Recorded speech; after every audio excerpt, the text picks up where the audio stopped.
as a financial advisor for over 20 years. I've helped hundreds of people retire before 65. And if you'd like to make that happen in your life, in today's video, I'm going to share with you the 5 things that you need to know. And if you stick around to the end, I'm going to share with you a secret that'll make it much more likely that you'll be able to make it happen and make the journey a lot more enjoyable. So let's jump in. And the first one is what I call the 3 hows. It's how much money are you saving, how are you invested, and how much time do you have? So let's talk about each of those. No matter how much you're earning, no matter how much money you're making, you need to spend less than what you're earning so that you can save money. And I know that sounds obvious, but over half of all Americans that are making, believe it or not, $100,000 a year or more, over half of those folks say that they don't save a dime. So we need to focus on what moves the needle, and what moves the needle is saving money, investing money, and having time on your side. So investing money, I'm not saying you should pick individual stocks and individual bonds. For most people, that's a big, big job. But what I am saying is you do have to have some exposure to equities, to stocks, and you can do that through exchange-traded funds. You can do that through mutual funds. You can do that through individual stocks if you're willing to put in that amount of time and effort. And then how much of your portfolio is in bonds? And over a long period of time, 7, 10, 15 years, it's likely, there's no guarantees, but it's likely that stocks are going to do well and help you beat inflation. So why do we have any bonds at all?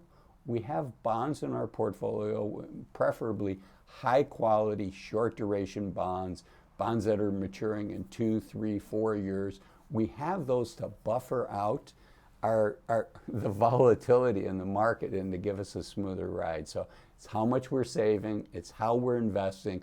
In your asset allocation, the percent of stocks, the percent of bonds is going to determine likely 80% or more of your investing success. So the asset allocation is really key. None of what I'm sharing is financial advice.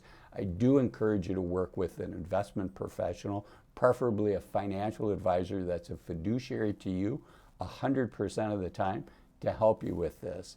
And then the other component is time. And we've all heard that, you know, compounding is the 8th wonder of the world. Warren Buffett famously said that. And compounding can work for us if we're earning a rate higher than inflation because of how we're invested.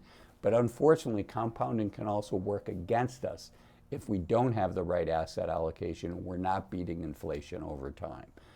But time is really important. If you have 30 years, if you have 40 years, it's a lot easier to hit the goal. But just like these trees back here in the famous saying, the best time to plant a tree was 20 years ago.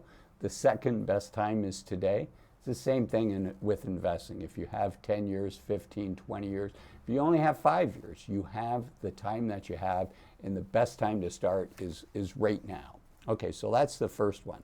The second one, the second main point of the 5 points is I want you to think about balance, not just on an asset allocation, but more importantly on a life allocation. And many people, I mentioned earlier about time, many people unnecessarily sacrifice the youth of their youth in order to take advantage of the youth of their senior years when they get older. And that's why I'm not a fan of what's called the financially independent retire early, FIRE, F-I-R-E, the FIRE movement, because I think people give up too much when they're young. So the second thing is balance, really thinking about the entire race, the entire marathon, and enjoying the entire race. We've all heard it said, it's not the destination, it's the journey. We only get one chance at this life, so I want you to optimize on life and having the best possible life versus sacrificing and say, oh, tomorrow or next year or in 10 years or when I retire, that's when I'm going to start enjoying life. I want you to enjoy each and every phase of your life. For many of us, that's, when we're getting educated, whether that's trade or college. Then for many of us, we get married, not all of us. Some of us have kids. then it's raising the kids, then it's the empty nest phase, and then eventually it's the retirement phase. And I want you to enjoy all of those phases, not just 2 or 3 of them. Okay, the first 2 were really about offense. How do you build up this nest egg? The next 3 are really, or really 2, are really about defense. And that is looking at your expenses. And I mentioned earlier that over half of the people making over $100,000 a year don't save a dime. And so that really comes to avoiding lifestyle creep and really focusing on the things in your life that bring you joy. And looking at those expenses and controlling expenses helps you in 2 ways. From an offense standpoint, it allows you to save more money. And from a defense standpoint, having lower expenses makes it easier to be able to retire sooner because you don't need to save as much money to fund your lifestyle.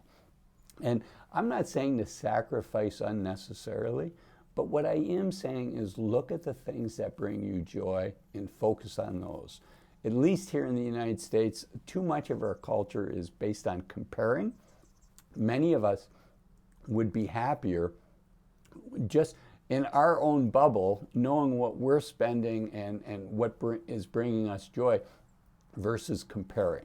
Comparison is one of the thieves of joy and contentment.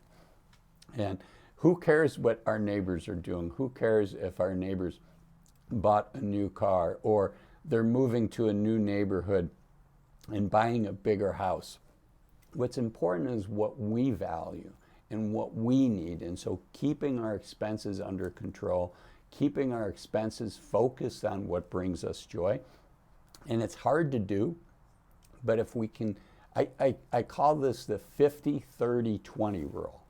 And if we can keep our needs, things like our rent or our mortgage payment, things like gasoline for our car, things like groceries for our, to provide food for our family, not going out to eat, but actually groceries. The things in our life that are needs, if we can keep that to 50% of our after-tax take-home pay, and then if we can keep things like our wants, things like going out on vacation, going out to eat, hanging out with our friends, going to Starbucks, and some of these wants are really important, right? I am not the type of financial advisor that says, oh, people can't retire because they're buying $5 coffees out instead of making coffee at home for 25 cents. I think for sure coffee is an affordable luxury. And in particular, if you're doing that with friends and you're building relationships, that is money really, really well spent. And I want to encourage you, not discourage you from doing that. But if we can keep our wants to 30%, so 50% on our needs, 30% on our wants, that leaves 20% to save money for our savings, whether that's a retirement account, a 401k, a regular IRA, a Roth IRA, a regular taxable bank account, whatever that is, that gives us money in order to save. Okay, the next one is avoiding mistakes. So this is point number 4, is it's really defenses, avoiding mistakes, making foolish investments. Sometimes people try to take shortcuts. And they make foolish investments, or they don't fully think through their asset allocation.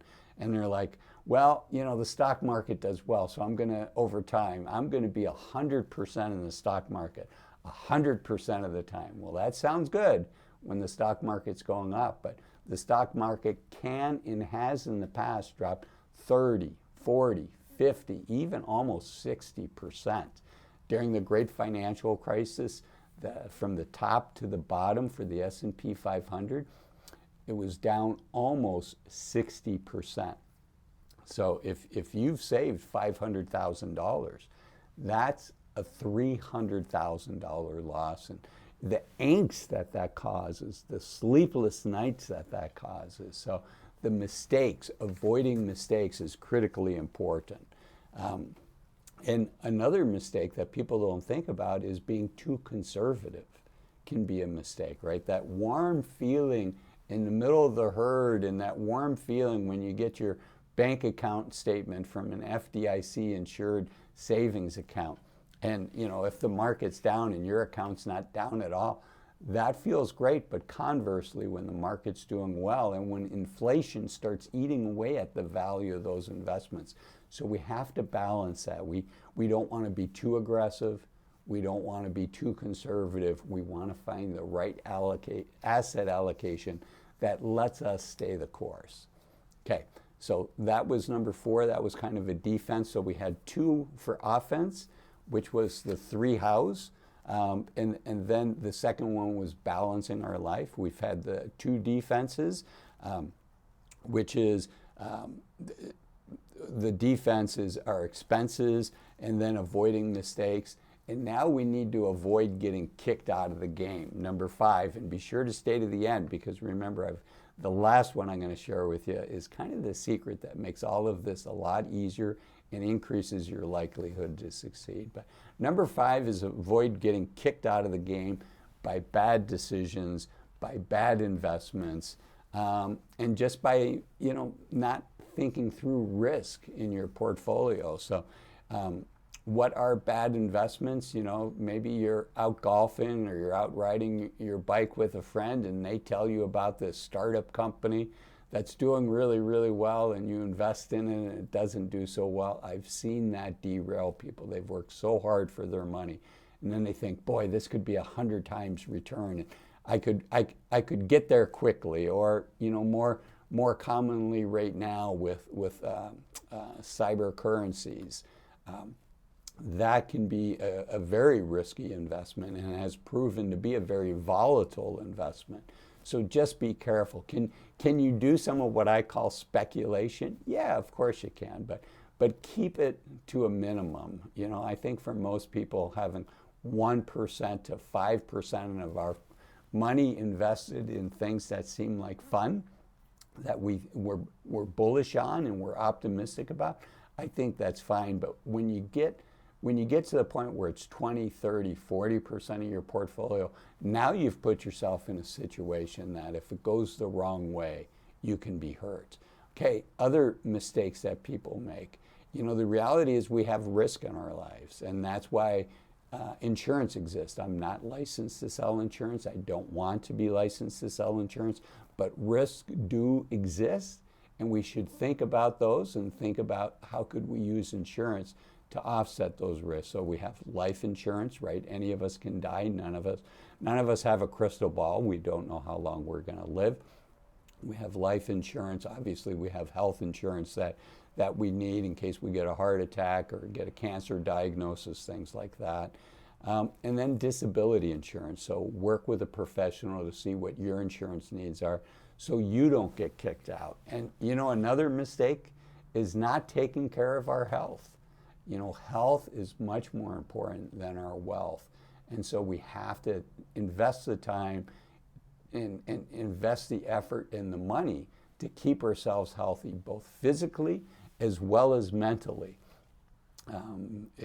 Both the mental aspect, the challenges of being a good investor and being able to stay the course, but also just in general, mental health. And both are equally important. So invest the time, invest the effort to make that happen. Okay, so what's the bonus that I think makes it a lot easier and increases your likelihood of success? And that is having a trusted advisor by your side during this period, somebody who has guided other people through this journey and can help you make the right decisions for you. As I said, none of this is financial advice that I'm sharing with you. I don't know your situation, but you can work with somebody, preferably somebody that is a fiduciary to you 100% of the time. And a fiduciary is somebody that puts your interest in front of their own interest 100% of the time, like a doctor does, like an attorney does.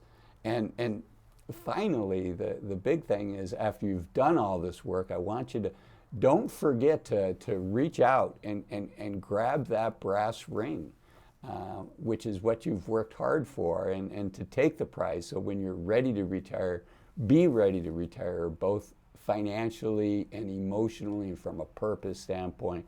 I want you to get full advantage of the youth of your senior years. Unfortunately, by the time we're 60 years old, most of us are going to have less than 1,000 weeks of healthy active time remaining, which is why I made this video here, which talks about retiring at 65, how that might be a big mistake. You might want to retire early. You at least want to be thoughtful and deliberate. This video here, retiring at 65, that might be a big mistake. I'll see you in there. Bye-bye.